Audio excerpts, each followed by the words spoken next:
أرست زينام أبا تكبر حجر بوكل إيكونومي تصادف عود والكا لعول عقم اللو كبلو مكتل قدام مينستر تمسكن تقولنا تزايبو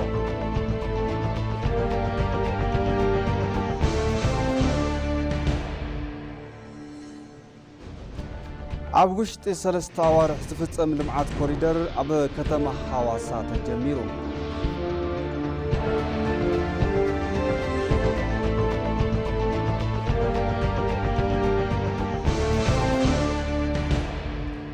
زينة وطعي أبا زحلف سومن أب كيح بحري بعطقات حوتي استهرمت ندادي صعانة مركب بندادي بكلا كابي كي تسعب أمريكا سقاطها كنيسة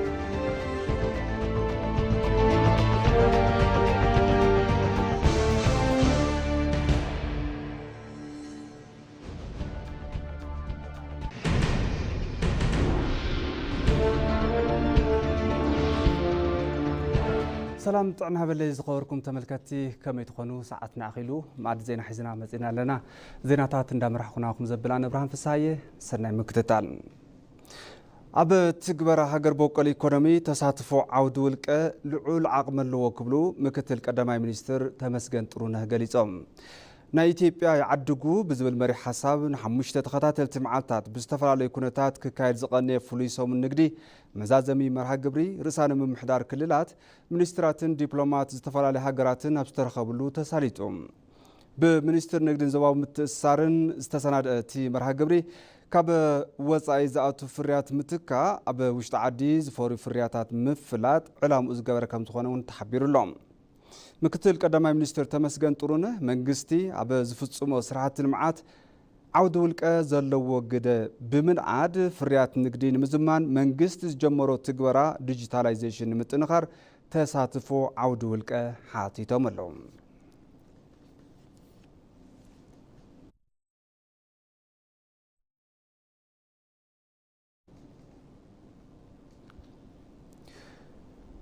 إثيوبيا أبلعلي جوجل جبر رعدي استرخب وصيت أب حدقة زودقو تجبرات كم زي تعجز منستر قدات وصاي أفليتهم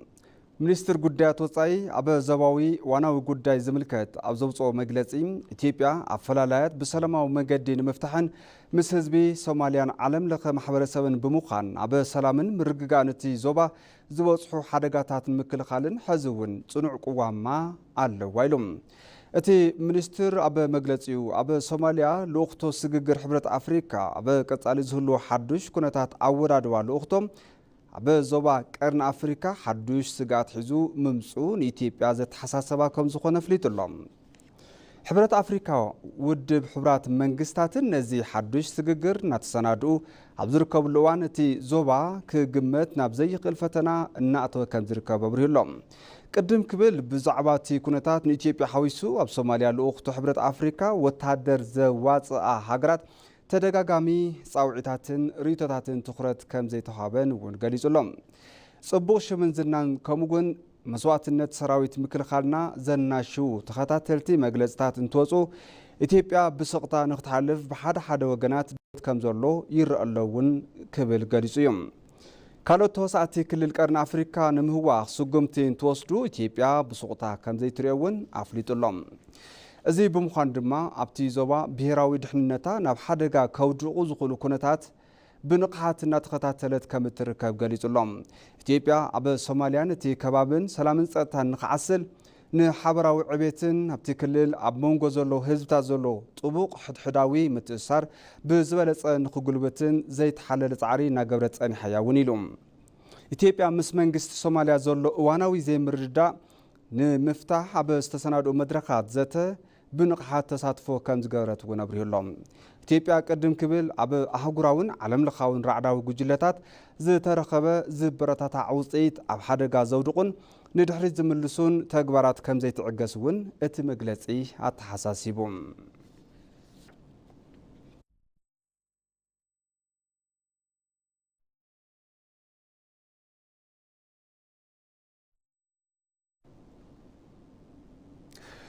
ሚኒስትር መስኖን ቆላማ ከባብታትን ዶክተር አብርሃም በላይ ምስ ተወካሊ ፕሮግራም ምግብ ዓለም ኣብ ኢትዮጵያ ዝላታን መሌስክ ዘትዮመሎም ኣብቲ ዘተ ብምሕያሽ ናብራ ዜጋታት ኣብ ዝኽእሉ ፕሮጀክታት ብምትሕባር ምስራሕ ኣብ ዘኽእሉ ጉዳያት ምልዛቦም ተገሊጹሎም ብተወሳኺ ኣናእሽቱ ፕሮጀክትታት ሓፅቢ መስኖ ብዘላቕነት ምስፋሕ ኣብ ዘኽእሉ ኩነታት ምዝታዮም ካብቲ ሚኒስትር ቤት ዕዮ ዝረኸብና ሓበሬታ ይረድእ።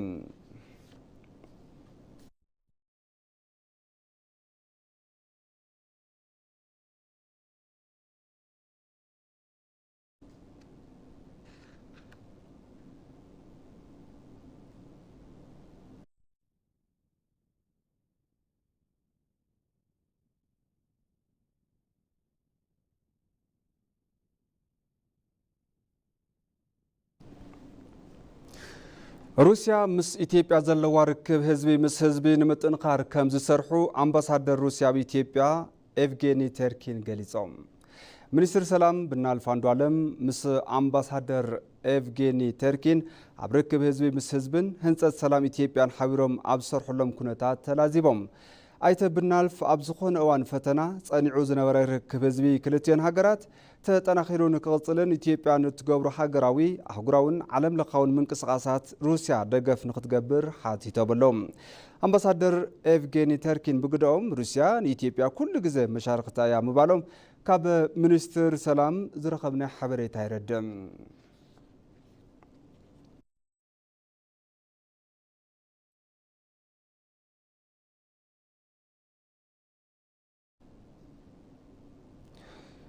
ኢትዮጵያ ኣብ ቻይና ኣብ ዝተሳለጠ ዓለም ለኸ ሴሚናር ኣብ ዕውትነት ሽቶታት ዘላቕ ልምዓት ዘለዋ ተመክሮ ኣካፊላ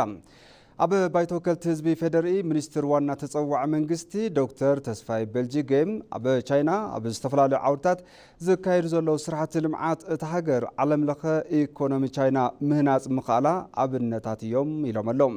ኢትዮጵያ እውን ካብ ቻይና ልምዲ ብምውሳድ ሕዚ ዝጀመረቶ ዝነኣድ ጉዕዞ ለውጢ ብምቅልጣፍ ህዝባ ናብ ምዕባለ ምስግጋር ከም እትኽእል እወንታዊ ኣብነት ከም ዝኾነ ኣጽንኦት ብምሃብ ተዛሪቦም።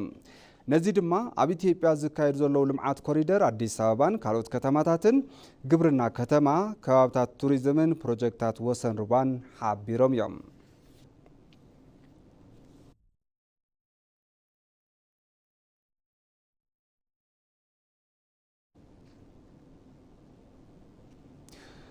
ዋና ጸሓፊ ሴክሬታርያት ኣህጉራዊ ዞባ ነፃ ንግዲ ኣፍሪካ ወምኬሌሜኔ ዕላዊ ዑደት ስራሕ ንምክያድ ናብ ኣዲስ አበባ ኣትዮም። ሚኒስትር ዴታ ሚኒስትር ንግድን ዞባዊ ምትእስሳርን ያስሚን ወሃብ ረቢ ኣብ መዕርፎ ነፈርቲ ቦሌ ብምርካብ ነቶም ዋና ጸሓፊ ኣቀባብላ ገይረን ኣሎም። ወምኬሌሜኔ ኣብ ኢትዮጵያ ኣብ ዝህልዎም ጻንሒት ምስ ዝተፈላለዩ ላዕለዎት ሓለፍቲ ስራሕ መንግስቲ ኣብ ዝተፈላለዩ ዛዕባታት ጠመተ ብምግባር ከም ዝዛተዩ ተገሊጹሎም።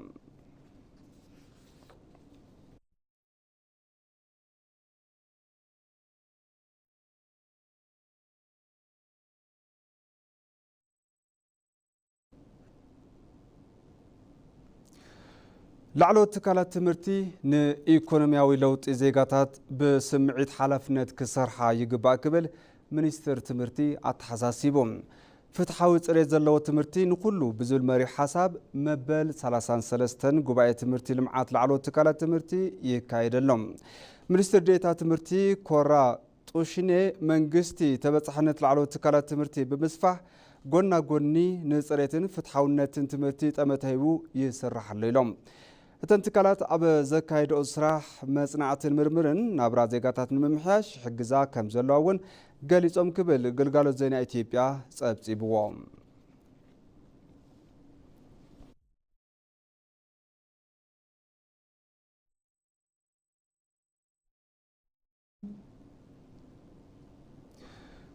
ነሓሰ 24 ዝኽበር በዓል ዓይንዋሪ ባህላዊ ሃይማኖታዊ ከምኡውን ታሪኻዊ ትሕዝትኡ ከይተበረዘ ብፍሉይ ድምቀት ንክኽበር ዘኽእል ምድላዋት ከም ዝተወገነ ተገሊጹ። በዓል ኣሸንዳ ማርያ 16 ነሓሰ ኣብ መብዛሕትአን ከተማታትን ገጠር ወረዳታትን ዝኽበር ሃይማኖታውን ባህላውን በዓል እንትኸውን ዓይንዋሪ ድማ 24 ነሓሰ ኣብ ከተማ ኣኽሱም ዝኽበር በዓል እዩ። ዓይንዋሪ ካብ ዝተፈላለያ ወረዳታት ማእኸላይ ዞባ ዝመጻ ጎራዙ ሓዊሱ ደቂ ኣንስትዮ ከተማ ኣኽሱም ደሚቐን ዝውዕላሉን ባህለን ዝዕቅባሉን በዓል ከም ዝኾነ ድማ ይፍለጥ። ብመሰረት እዚ ዓይንዋሪ ኣብ ህዝቢ ፍቕርን ሓድነትን ንክህሉ ካብ ዝህቦ ረብሓ ብተወሳኺ ንመስሕብ ቱሪዝም ዝለዓለ ኣስተዋፅኦ ከም ዘለዎ ይግለጽ። ስለዝኾነት በዓል መሰረት ስልጣንን ስርዓት ሃይማኖትን ኣብ ዝኾነት ጥንታዊትን ታሪኻዊትን ከተማ ኣክሱም ብመንፈሳዊ ምስጋናን ብያሬዳዊ መዝሙርን ሃይማኖታውን ታሪኻውን ትውፊታቱ ከይተበረዘ ብመራሕቲ ሃይማኖት ተዓጂቡ ብፍሉይ ድምቀት ከም ዝኽበር እዩ ተገሊጹ ዘሎ። በዓል ዓይንዋሪ እዚ ዓመት ክብርታት ዓይንዋሪ ንክብሪ ደቂ ዓይንዋርን ብሩህ መጻኢ ትግራይን ብዝብል መሪ ሓሳብ እዩ ጽባሕ ብድምቀት ዝኽበር ዘሎ። መዕርፎ ነፈርቲ ሃፀይ ዮሃንስ ራብዓይ ኣክሱም ተጸጊኑ ግልጋሎት ብምጅማሩ ካብ ዝተፈላለዩ ካብታት ናብታ ከተማ ዝኸዱ ኣጋይሽ ከይተንገላትዑ ብቐጥታ ዝመጹሉ ብምዃኑ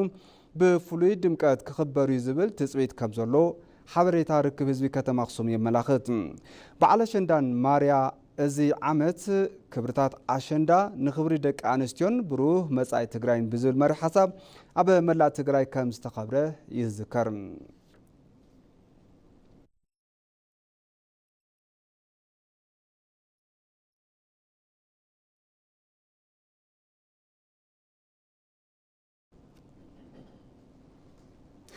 ተመልከቲ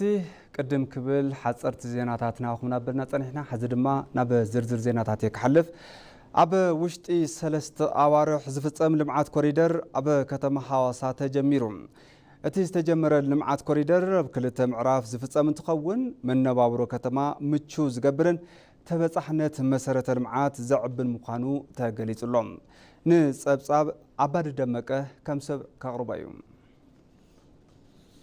ኣብ ከተማ ሐዋሳ ብ2 ምዕራፍ ዝፍጸም ልምዓት ኮሪደር ተጀሚሩ። ካብ ሳውዝ ስፕሪንግ ክሳብ ሻፌት ኣደባባይ፣ ካብ ሜምቦ መብራት ክሳብ ሪፈራል ኣደባባይ፣ ከምኡ ድማ ካብ ዲኤምሲ ክሳብ ታቦር ሴራሚክ ዝወስድ መስመር ኣብ ቀዳማይ ምዕራፍ እናተሰርሐ ይርከብ። ከንቲባ ከተማ ሐዋሳ መኩርያ ማርሻዬ ብኮሪደር ልምዓት ዝተጀመሩ መስመራት ብዝተተሓዘሎም ትልም መሰረት እናተፈጸሙ ከም ዝርከቡ አብሪሆም ለዚህ የሚሆን በጀት በማዘጋጀት ተገቡን ዲዛይን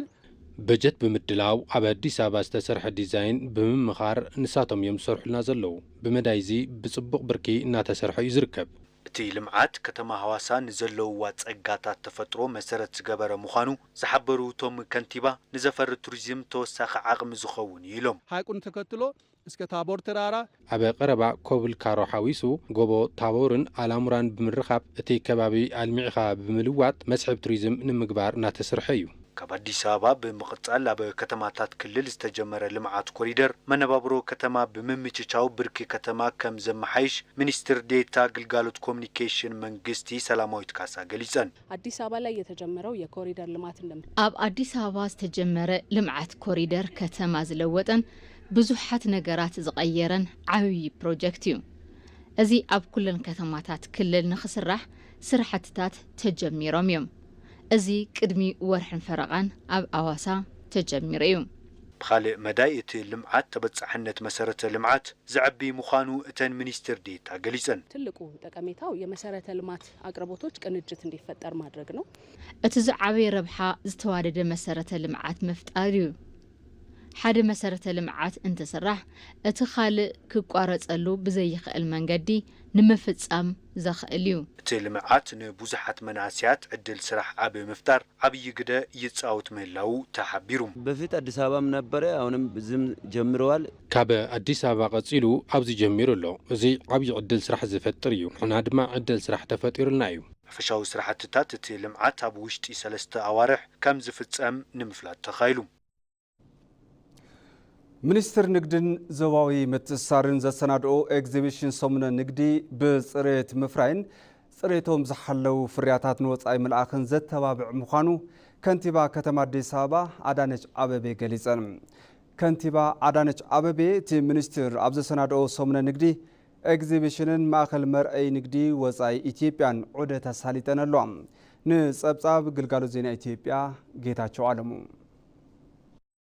ከንቲባ ከተማ አዲስ አበባ አዳነች አበቤ ሚኒስቴር ንግድን ዞባዊ ምትእስሳርን ዘሰናድኦ ኣብ ሰሙነ ንግዲ ኤግዚቢሽንን ማእኸል መርአይ ንግዲ ወጻኢ ኢትዮጵያን ዑደት ኣሳሊጠን። እቲ ሰሙነ ንግዲ ኤግዚቢሽን ብጽሬት ምፍራይን ጽሬቱ ዝሓለወ ፍርያት ንወጻኢ ምቕራብን ንምትብባዕ ልዑል እጃም ከም ዘለዎ ዝተርኣየሉ ምዃኑ ገሊጸን። ነቲ ምርግጋጽ ጽሬት ፍርያት ኣድሂቡ ዝተሰርሐ ስራሕ ውጽኢታዊ ምዃኑ ድሕሪ ምጽራሕ ተመሳሰልቲ ስራሕቲ ንዕቤት ንግዲ ወጻኢ ዝሕግዙ ምዃኖም ሓቢረን። በዚህ ኤግዚቢሽን የተመለከትነው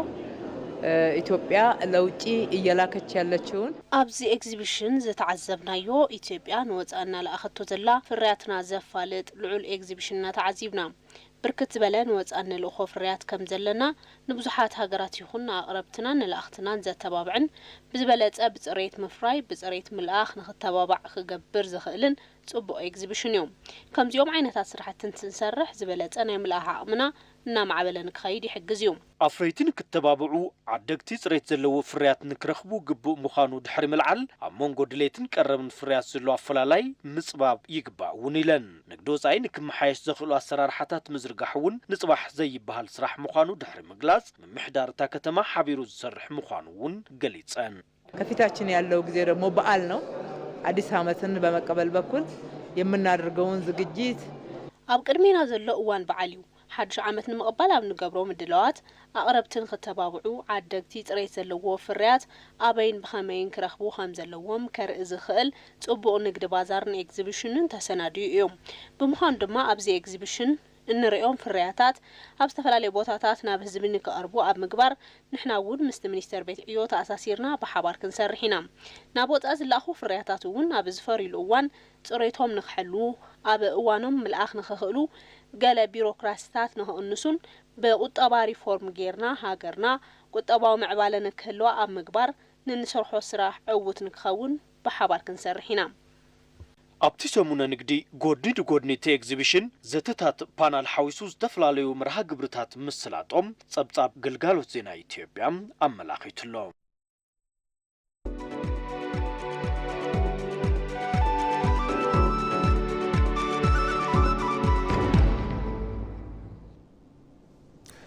ዜና ዕዳጋ ይቕጽል ፅሬቶም ዝሓለዉ ምህርትታት ውሽጢ ዓዲ ብምዕዳግ ካብ ወፃኢ ዝኣቱ ምህርቲ ምንካይ ንቁጠባ ልዑል ግደ ከም ዘለዎ ሚኒስትር ንግድን ዞባ ምትእስሳርን ዶክተር ካሳሁን ጎፌ ገሊጾም ኣብ ምህርትን ፅሬት ግልጋሎትን ዝጠመተ ዘተ ፓናል ተሳሊጡሎ ንጸብጻብ ቅድስቲ ማሞ ናዝሬት በሪሁ ከም ስዕብ ተቕርቦ እያ ሚኒስተር ንግድን ዞባ ምትእስሳርን ናይ ኢትዮጵያ ዓድጉ ብዝብል ሰሙናዊ ንግዲ እናካየደ ይርከብ ኣብ ሰሙናዊ ንግዲ ኣብ ፅሬት ዝተደረኸ ዝተገበረ ዘተ ፓናል ዝተረኸቡ ፕሮፌሰር ዳንኤል ቅጣው ፅሬት ምስ ኣመለኻኽታ ዝተሓሓዝ ምዃኑ ይልዕሉ ውድድሩ ዓለም አቀፋዊ ስለሆነ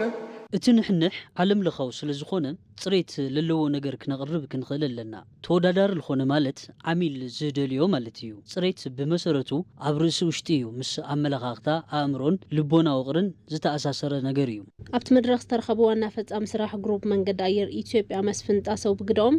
ፅሬት ካብ ውሃባ ግልጋሎት ይጅምር ዓሚል ምዕጋብ እውን ግድን ይብሎም ድሕንነት በረራ ዝጥሕሱ ዓማዊል ድማ ብዓለም ለኸ ሕጊ ኣቪዬሽን ተሓተት ከም ዝኾኑ ገሊጾም ለአየር መንገዱ ትልቅ ፕራዮሪቲ የምንሰጠው ሁልጊዜም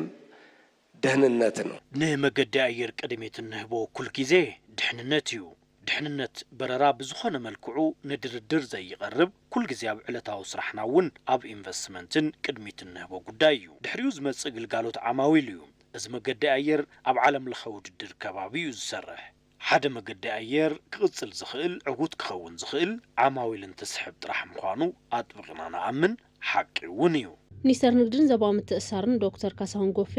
ፅሬት ምህርቲ ኣብ ምሕላው ጠመተ ተዋሂብዎ እናሰርሐ ምዃኑ ብምግላጽ ሕብረተሰብ ምህርቲ ውሽጢ ዓዲ ብምዕዳግን ንቁጠባ ሃገሩ ግዱእ ኸበርክት ይግብኦ ኢሎም